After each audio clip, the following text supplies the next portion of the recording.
हमारे प्रधानमंत्री नरेंद्र मोदी जी ने केरल के लिए फास्ट का विजन रखा है। FAST। एफ से मतलब है फिशरीज और फर्टिलाइजर। ए से मतलब है एग्रीकल्चर और आयुर्वेद।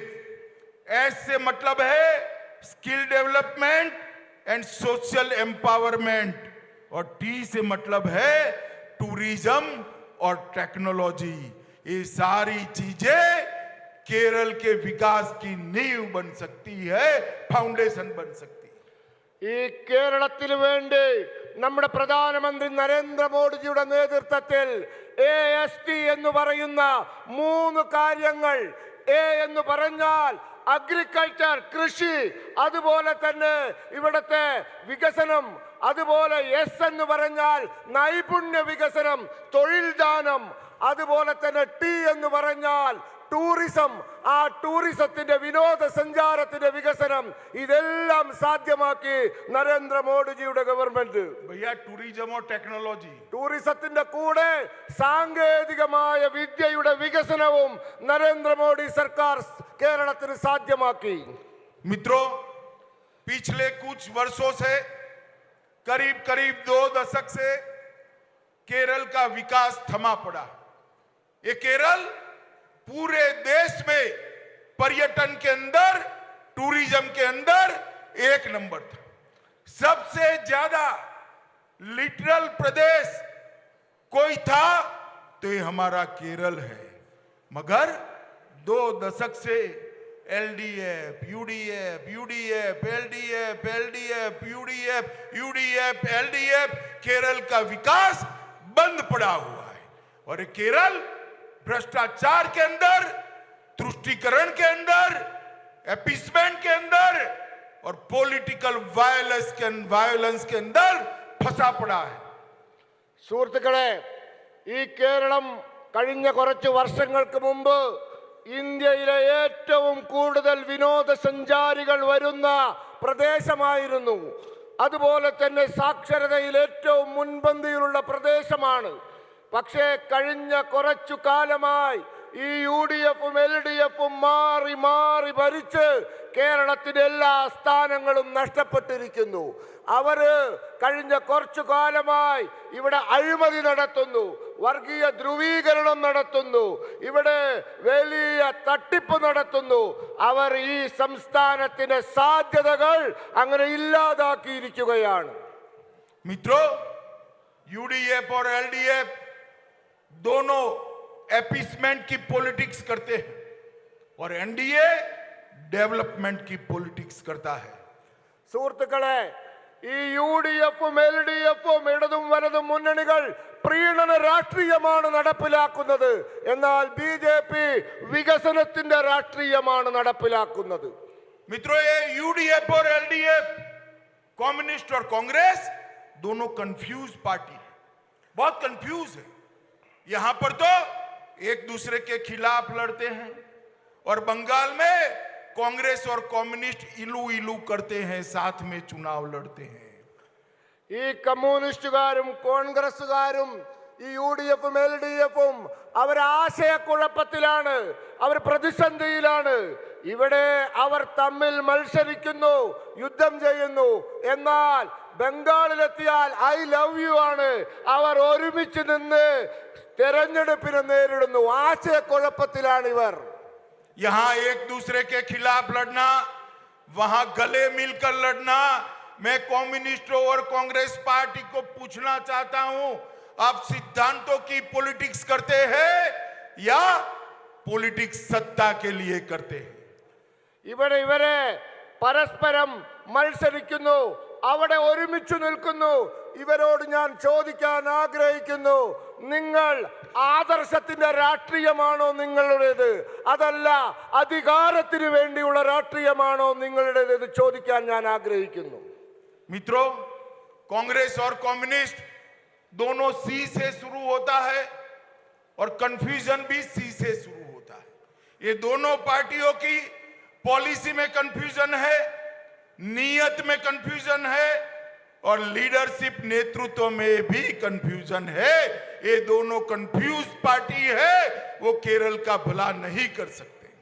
കോൺഗ്രസ് തുടങ്ങുന്നത് സി എന്ന അക്ഷരത്തിലാണ്, കമ്മ്യൂണിസ്റ്റ് തുടങ്ങുന്നത് സി എന്ന അക്ഷരത്തിലാണ്, കൺഫ്യൂഷൻ തുടങ്ങുന്നതും സി എന്ന അക്ഷരത്തിലാണ്. ഇവർക്കാകെ കൺഫ്യൂഷനാണ്. നയങ്ങളിൽ കൺഫ്യൂഷൻ, നേതൃത്വത്തിൽ കൺഫ്യൂഷൻ, അതുപോലെ തന്നെ സിദ്ധാന്തത്തിലും കൺഫ്യൂഷനാണ് ഇവർക്ക്. और ये दोनों पार्टियों ने मिल जाना चाहिए और नई पार्टी बनानी चाहिए, कॉमरेड कांग्रेस पार्टी बनानी चाहिए, तभी जाकर जनता को इनकी सच्चाई मालूम पड़ेगी। ഇവര് നിലവിലുള്ള രണ്ട് പാർട്ടികളും കൂടി ഒന്നാക്കി കോൺഗ്രസ് കമ്മ്യൂണിസ്റ്റ് പാർട്ടി രൂപീകരിക്കണം, എന്നാലേ ശരിയാവുള്ളൂ എന്നാണ് എനിക്ക് പറയാനുള്ളത്. अरे भाई कॉमरेड कांग्रेस पार्टी, आप क्या बोल रहे हो? കോമ്രേഡ് കോൺഗ്രസ് പാർട്ടി രൂപീകരിക്കണമെന്നാണ് എനിക്ക് പറയാനുള്ളത്. आप लिखिए, मैं जो बोलता हूं वही बोलिए, अपना आपका नंबर डालिए अंदर। और यूडीएफ और एलडीएफ में आप बदल करोगे तो यू की जगह एल आ जाएगा और एल की जगह यू आ जाएगा, कोई फर्क नहीं पड़ेगा। ഈ രണ്ടു കൂട്ടരും തമ്മിൽ യോജിക്കുമ്പോൾ എല്ലിന്റെ സ്ഥലത്ത് യു, ആ യുവിന്റെ സ്ഥലത്ത് എൽ, ഇത് മാത്രം മാറ്റിയാൽ മതി, വേറൊരു വ്യത്യാസവും വരുത്തേണ്ട ആവശ്യമില്ല. डॉलर स्कैम की जगह सोलर स्कैम आएगा, कोई फर्क नहीं पड़ेगा। ഡോളർ എന്ന വാക്കിന് പകരം സോളാർ എന്ന വാക്ക് ഉപയോഗിച്ചാൽ മതി, ഒരു വ്യത്യാസവുമില്ല. भगवान अय्यप्पा के भक्तों पर लाठी चलने की जगह भगवान पद्मनाभ स्वामी के भक्तों पर लाठी चलेगी, कोई फर्क नहीं पड़ेगा।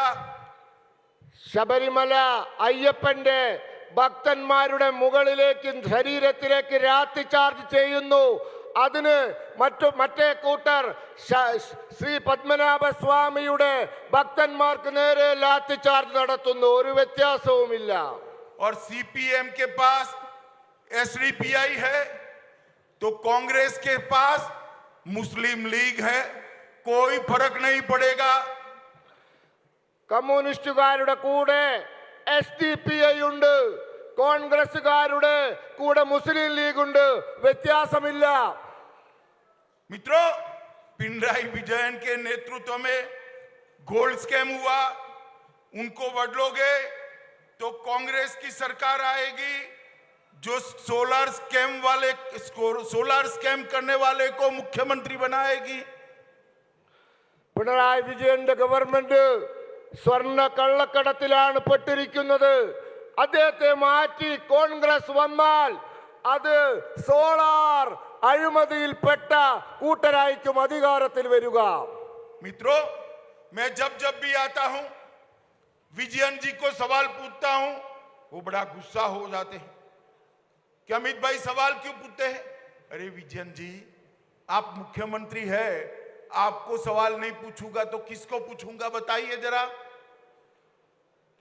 ഞാൻ എപ്പോഴൊക്കെ ഇവിടെ വരുന്നു അപ്പോഴൊക്കെ മുഖ്യമന്ത്രി പിണറായി വിജയനോട് ചോദ്യങ്ങൾ ചോദിക്കാറുണ്ട്. ആ സമയത്ത് അദ്ദേഹത്തിന് ദേഷ്യം വരും.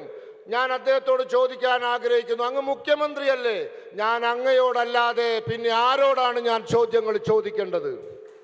मित्रों, मैं आज फिर से इनके सामने सोलर डॉलर स्कैम के लिए, गोल्ड स्कैम के लिए कुछ सवाल दोहराना चाहता हूं।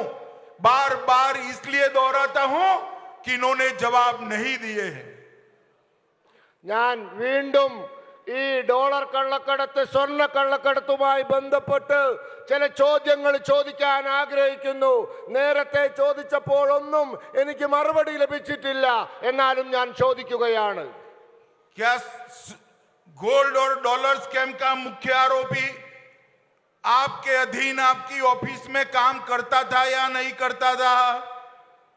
ഈ സ്വർണ്ണ കള്ളക്കടത്തിന്റെയും ഡോളർ കള്ളക്കടത്തിലെയും പ്രധാന കുറ്റാരോപിതൻ അങ്ങയുടെ ഓഫീസിൽ ജോലി ചെയ്തിരുന്നുവോ ഇല്ലയോ?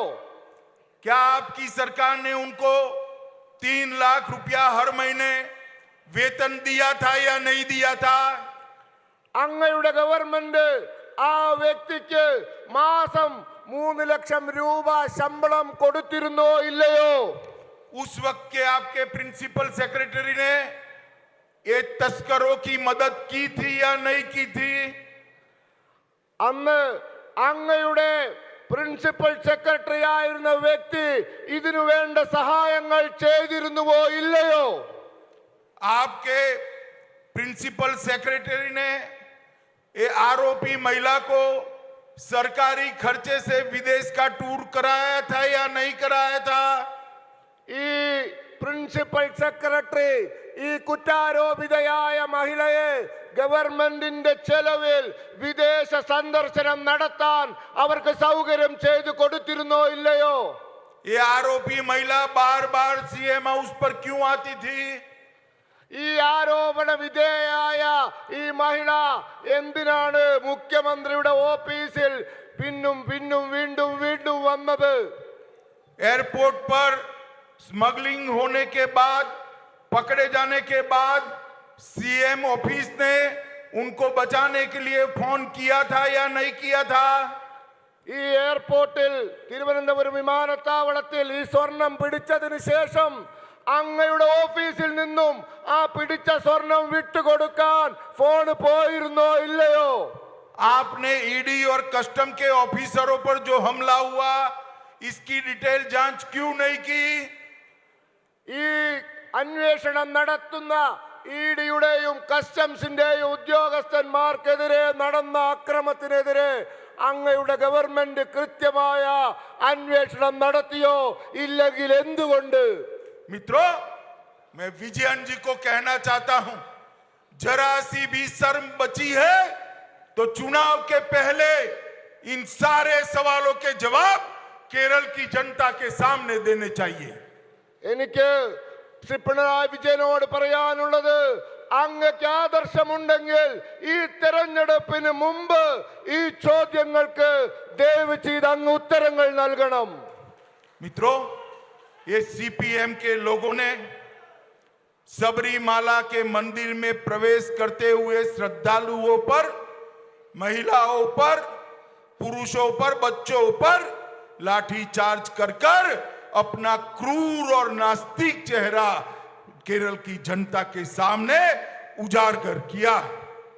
സുഹൃത്തുക്കളെ, ഈ ശബരിമലയിൽ പോയ ഭക്തന്മാർക്ക് നേരെ അവിടത്തെ സ്ത്രീകൾ, കുട്ടികൾ, അമ്മമാർ അവരെല്ലാം ഉൾപ്പെടുന്ന ഈ ഭക്തജനങ്ങൾക്ക് നേരെ ഈ CPM സർക്കാർ ലാത്തി ചാർജ് നടത്തിക്കൊണ്ട് അവരുടെ ക്രൂരവും അവിശ്വാസത്തിന്റെയുമായ ക്രൂരമുഖം അവർ തുറന്നു കാണിക്കുകയാണ് ചെയ്തത്. जब अयप्पा के श्रद्धालुओं को, अयप्पा के भक्तों को लाठी से पीटा जाता था, ये कांग्रेस पार्टी चुप बैठी थी। ഈ അയ്യപ്പ ഭക്തന്മാർക്കെതിരെ ലാത്തി ചാർജ് നടക്കുമ്പോൾ ഈ കോൺഗ്രസ് നേതാക്കന്മാർ, കോൺഗ്രസുകാർ മിണ്ടാതിരിക്കുകയായിരുന്നു. बीजेपी और एनडीए का दृढ़ मत है, मंदिरों का मैनेजमेंट भक्तों के हाथ में होना चाहिए, नास्तिकों के हाथ में नहीं होना चाहिए. ഭാരതീയ ജനതാ പാർട്ടിയുടെയും ഇന്ത്യയുടെയും നയം, ക്ഷേത്രത്തിന്റെ ഭരണം അത് വിശ്വാസികളുടെ കയ്യിലായിരിക്കണം, അല്ലാണ്ട് അവിശ്വാസികളുടെയും സർക്കാരിന്റെയും കയ്യിലായിരിക്കരുത് എന്നുള്ളതാണ്. मित्रों, ये कम्युनिस्ट पार्टी ने केरल पब्लिक सर्विस कमीशन को कम्युनिस्ट पार्टी का अड्डा बना दिया है. ഈ കമ്മ്യൂണിസ്റ്റ് പാർട്ടിക്കാർ കേരളത്തിന്റെ PSCയെ, പബ്ലിക് സർവീസ് കമ്മീഷനെ അവരുടെ പാർട്ടിയുടെ ഒരു ഘടകമാക്കി മാറ്റിയിരിക്കുകയാണ്. और जो कम्युनिस्ट पार्टी नहीं चाहती इसको नौकरी नहीं मिलती. കമ്മ്യൂണിസ്റ്റുകാർ पीएससी होल्डर अनु, उसको आत्महत्या करनी पड़ी मगर उसको अपॉइंटमेंट नहीं मिली. സുഹൃത്തുക്കളെ, അവർ ആഗ്രഹിക്കാത്തവർക്ക് ആർക്കും ജോലി കിട്ടുന്നില്ല. PSC ലിസ്റ്റിൽ റാങ്ക് ഹോൾഡറായി കടന്നു കയറിയ അനുവിന് തൊഴിൽ കിട്ടാതെ ആത്മഹത്യ ചെയ്യേണ്ടി വന്നു. मित्रों, केरल में जब बाढ़ आती है, केरल के मुख्यमंत्री विजयन जी अपने ईगो में मस्त रहते, मछुआरों को मिलने की परवाह भी नहीं करते. 500 लोगों से ज्यादा लोगों की बाढ़ में जान गई क्योंकि इन्होंने मिलिट्री और वायुसेना को समय पर नहीं बुलाया। ഈ കേരളത്തില് പ്രളയമുണ്ടായപ്പോൾ ഇവരുടെ കെടുകാര്യസ്ഥത കാരണം ഇവരുടെ നയങ്ങൾ കാരണം 500 ആളുകൾക്ക് ജീവൻ നഷ്ടപ്പെട്ടു.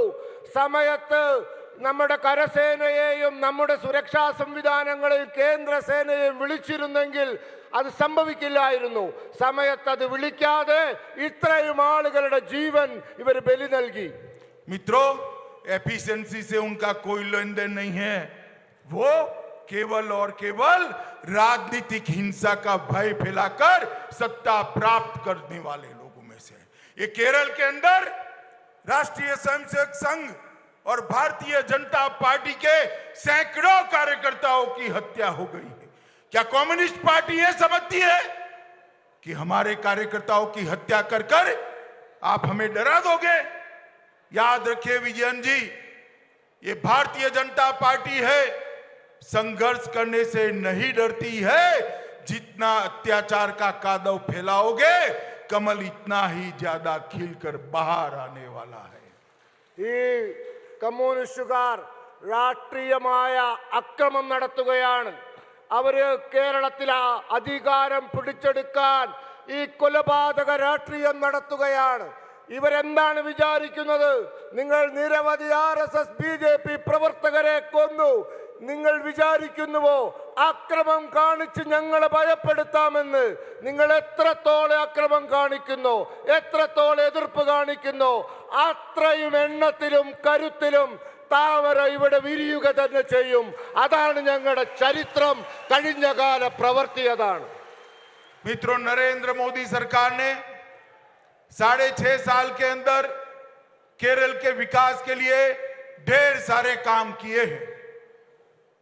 കഴിഞ്ഞ 6.5 വർഷത്തിനുള്ളിൽ നരേന്ദ്രമോദിജിയുടെ ഗവൺമെന്റ് കേരളത്തിന്റെ വികസനത്തിന് വേണ്ടി ഒരുപാട് കാര്യങ്ങൾ ചെയ്തിട്ടുണ്ട്. नेशनल हाईवे के लिए 65,000 करोड़ रुपीस, ദേശീയ ഹൈവേയുടെ വികസനത്തിനായി 65,000 കോടി രൂപ, कोची मेट्रो के विकास के लिए 1,957 करोड़ रुपीस, കൊച്ചി മെട്രോയുടെ വികാസത്തിനു വേണ്ടി 1,957 കോടി രൂപ, लोकल बॉडीज की मदद के लिए 12,544 करोड़ रुपीस, നമ്മുടെ പ്രാദേശികമായിട്ടുള്ള തദ്ദേശ സ്വയംഭരണ സ്ഥാപനങ്ങളുടെ വികസന പ്രവർത്തനങ്ങൾക്ക് വേണ്ടി 12,544 കോടി രൂപ, आपदा प्रबंधन के लिए, रिलीफ एंड रिहेबिलिटेशन के लिए 1,738 करोड़ रुपीस, ഈ ദുരന്ത സമയത്ത് വേണ്ട പ്രവർത്തനങ്ങൾ നടത്താൻ, പുനരധിവാസം നടത്താൻ ആ ആവശ്യങ്ങൾക്കായി 1,738 കോടി രൂപ, एग्रीकल्चर के लिए 1,086 करोड़ रुपीस, ഈ കൃഷിക്ക് വേണ്ടി 1,086 കോടി രൂപ, राज्य को स्पेशल ग्रांट 1,100 करोड़ रुपीस, ഈ രാജ്യത്തിനു വേണ്ടി പ്രത്യേക രീതിയിലുള്ള സഹായത്തിന് 1,100 കോടി രൂപ. अभी अभी प्रधानमंत्री जी द्वारा 2,000 मेगावाट की पुगलूर त्रिशूल हाई वोल्टेज डायरेक्ट करंट प्रणाली सिस्टम उसका आरंभ किया गया है। ഈ അടുത്ത ദിവസം മധ്യ കേരളത്തിൽ 2 മെഗാവാട്ട് വൈദ്യുതി പദ്ധതി, അത് നമ്മുടെ ബഹുമാനപ്പെട്ട പ്രധാനമന്ത്രി അതിന്റെ നിർമ്മാണ ഉദ്ഘാടനം നിർവഹിച്ചിരിക്കുന്നു. कासरगोड के अंदर 50 मेगावाट सोलर पावर योजना, सोलर पावर की योजना तो हमने डाली, मगर हमने कोई स्कैम नहीं किया। കാസർഗോഡ് 50 മെഗാവാട്ടിന്റെ സോളാർ സൗരോർജ വൈദ്യുതി പദ്ധതി നമ്മൾ സോളാർ കൊണ്ടുവന്നു, പക്ഷെ നമ്മൾ ഒരു അഴിമതിയും അതിൽ കാണിച്ചിട്ടില്ല. कोची और तिरुवनंतपुरम को स्मार्ट सिटी बनाने का काम किया। കൊച്ചിയെയും തിരുവനന്തപുരത്തെയും സ്മാർട്ട് സിറ്റി ആക്കാനുള്ള പ്രവർത്തനങ്ങൾ ആരംഭിച്ചു കഴിഞ്ഞു. 1100 करोड़ रुपया 9 अमृत सिटी के लिए लगाने का काम किया 1100 करोड़। ഒരു 1100 കോടി രൂപ നമ്മുടെ അമൃത് നഗരങ്ങൾക്കായി നീക്കി വച്ചിരിക്കുന്നു കേരളത്തിലെ വിവിധ നഗരങ്ങളിൽ അമൃത് പദ്ധതിയിൽ. और ईयर 2022 के लिए फिस्कल 21-22 के लिए फिस्कल डेफिसिट ग्रांट 19,891 करोड़ रुपया देने का काम किया।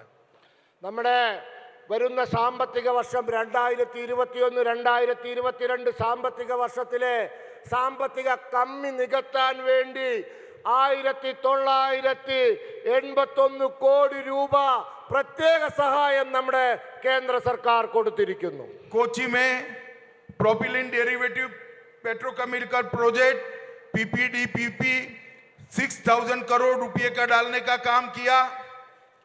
നമ്മുടെ കൊച്ചിയിൽ നമ്മുടെ ഈ പെട്രോളിയം പദ്ധതി നമ്മുടെ എണ്ണ പരിവേഷണ പദ്ധതിക്ക് വേണ്ടി നമ്മുടെ ഊർജ പ്രതിസന്ധി പരിഹരിക്കാനുള്ള പദ്ധതിക്ക് വേണ്ടി 6000 കോടി രൂപ കേന്ദ്ര സർക്കാർ നൽകിയിരിക്കുന്നു. मित्रों, अभी अभी राहुल बाबा यहाँ बहुत आते, ये इनका क्षेत्र भी है। मैं राहुल बाबा को पूछना चाहता हूं, जब सोनिया मनमोहन सरकार थी तब 13 फाइनेंस कमीशन में आपने केरल को कितना रुपया दिया? എനിക്ക് ഈ അടുത്ത ദിവസം ഇവിടെ വന്നു പോയ ശ്രീ രാഹുൽ ബാബയോട് ചോദിക്കാനുള്ളത്, കേന്ദ്രത്തിൽ നിങ്ങളുടെ ഗവൺമെന്റ് UPA ഗവൺമെന്റ് ആയപ്പോൾ 13ാം ധനകാര്യ കമ്മീഷൻ കേരളത്തിന് എത്ര രൂപയാണ് കൊടുത്തത് എന്ന് ചോദിക്കാൻ ഞാൻ ആഗ്രഹിക്കുന്നു. मित्रों, वो तो जवाब नहीं देंगे, मैं दे देता हूं।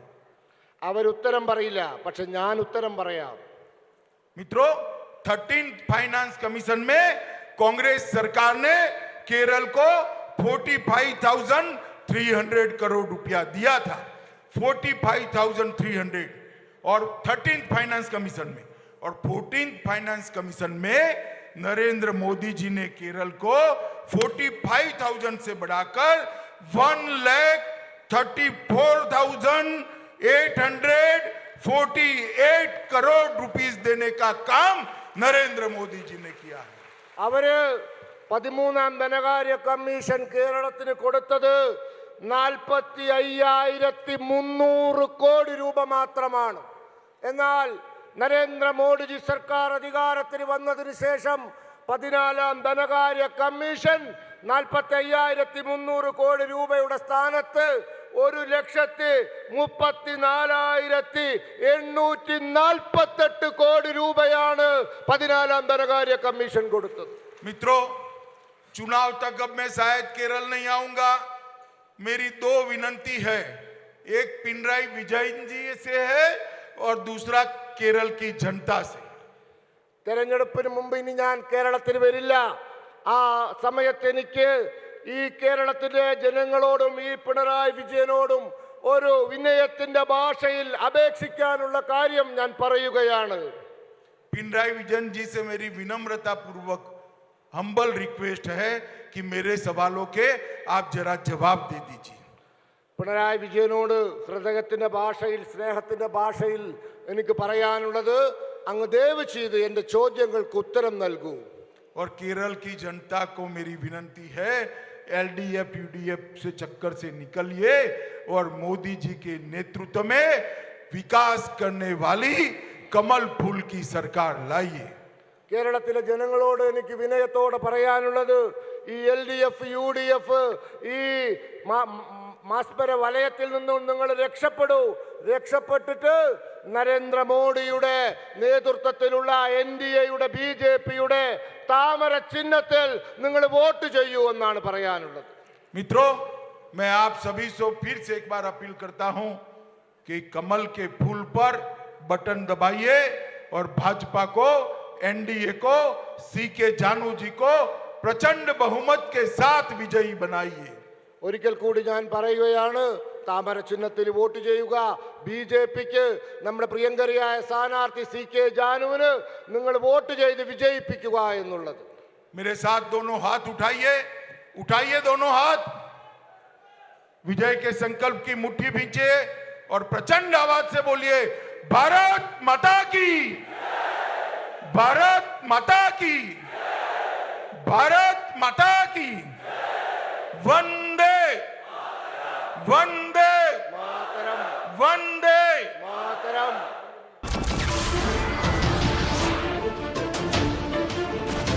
नमस्कार, मैं हूं मानक गुप्ता। अगर आपको हमारा ये वीडियो पसंद आया हो तो इसे लाइक और शेयर जरूर करें और हां, हमें सब्सक्राइब और फॉलो करना ना भूलें ताकि आप देश और दुनिया की कोई खबर मिस ना करें। तो जुड़े रहिए हमारे साथ और देखते रहिए न्यूज़ 24।